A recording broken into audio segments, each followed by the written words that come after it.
March 7 சனிக்கிழமை. முடிவு பரியந்தம் அன்பு.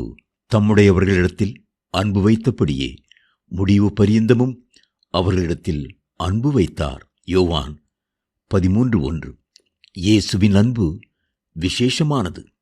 ஏனென்றால் அவர் முடிவு வரையிலும் நம்மேல் அன்பு செலுத்துகிறார். முடிவு பரியந்தமும் என்ற வார்த்தையை சற்றே சிந்தித்து பாருங்கள். முடிவு பரியந்தமும் என்பதற்கு கடைசி வரையிலும் என்றென்றுமாக நித்தியமாக என்பதே அர்த்தமாகும். முடிவு பரியந்தம் என்ற வார்த்தை அவருடைய ஆழ்ந்த அன்பை நமக்கு தெரியப்படுத்துகிறது. மட்டுமல்ல, நம்மோடு கூட அவர் செய்த உடன்படிக்கையையும் ஞாபகப்படுத்துகிறது. எந்த ஒரு மனிதன் கல்வாரி எண்டை வந்து, ஆண்டவரே, நீர் எனக்காக மரித்தீர், என்னுடைய பாவங்களால் மரித்தீர், இப்பொழுது என்னை கழுவி சுத்திகரித்துக் கொள்ளும் என்று வேண்டிக் கொள்ளும் போது அவர் மனம் இறங்கி பாசத்தினால் நிறைந்து அவனோடு நித்திய உடன்படிக்கை செய்து கொள்கிறார். கர்த்தர் ஒரு மனிதன் மேல் வைக்கிற அன்பு நித்தியமானதும் மாறாததுமானதாகும். அதை யாராலும் ஒருபோதும் உடைக்கவே முடியாது. உலகத்தில் பல வகையான அன்புகளை நாம் பார்த்தாலும் கல்வாரி சிலுவையிலே வெளிப்பட்ட அந்த தியாகமான அன்பே நம் உள்ளத்தை உருக்குகிற அன்பாயிருக்கிறது. கல்வாரி நாயகனாம் கிறிஸ்து நம்மை நேசிக்கிற அன்பை வேறு எந்த அன்போடும் ஒப்பிடவே முடியாது. காட்டு மரங்களுக்குள்ளே கிச்சிலி மரம் எப்படி இருக்கிறதோ அப்படியே குமாரருக்குள்ளே என் நேசர் இருக்கிறார்.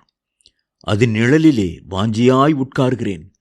அதன் கனி என் வாய்க்கு மதுரமாயிருக்கிறது. உன்னத பாட்டு 2:3. கிறிஸ்து பூமிக்கு இறங்கி வந்து மனிதருடைய அன்புக்காக ஏங்கிய போது அவருடையவர்கள் அவரை ஏற்றுக்கொள்ளாமல் ஆசட்டை செய்தார்கள்.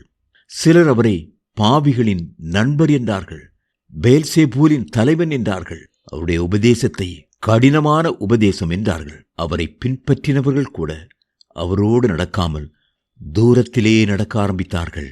இயேசு தம்முடைய சீடர்களை ஒருமுறை பார்த்து, நீங்களும் என்னை விட்டு போக மனதாயிருக்கிறீர்களோ என்று கேட்டார். எத்தனை துக்கத்தோடு இந்த வார்த்தைகளை அவர் கேட்டிருப்பார் என்பதை சிந்தித்து பாருங்கள். நம்மேல் அன்பு செலுத்துகிற ஆண்டவர் நம்முடைய அன்புக்காக எவ்வளவா இயங்குகிறார் என்பதை சிந்தித்து பாருங்கள். ஆம், அவர் உலகத் தோற்றத்திற்கு முன்பாகவே நம்மேல் அன்பு செலுத்தினார். நமக்காக தம்மை தாமே அடிக்கிற ஆட்டுக்குட்டியாக ஒப்புக் கொடுத்தார். மாத்திரமல்ல, மனிதன் மேல் அன்பு செலுத்தி அவனை விசேஷித்த சிருஷ்டியாக்கினதுடன் கல்வாரி சிலுவையிலும் கூட அவன் மீது அன்பு செலுத்த சித்தமானார். சிலுவையிலே தன் இரத்தத்தையும் சரீரத்தையும் நமக்காக தந்தருளினார். தேவ பிள்ளைகளே, அவர் சிலுவையிலே மட்டுமல்ல, நித்தியத்திலும் அன்பு கூறுகிறவராகவே இருக்கிறார். அநாதி சிநேகத்தால் உன்னை சிநேகித்தேன், ஆதலால் காருண்யத்தால் உன்னை இழுத்துக் கொள்கிறேன். எரேமியா 31:3.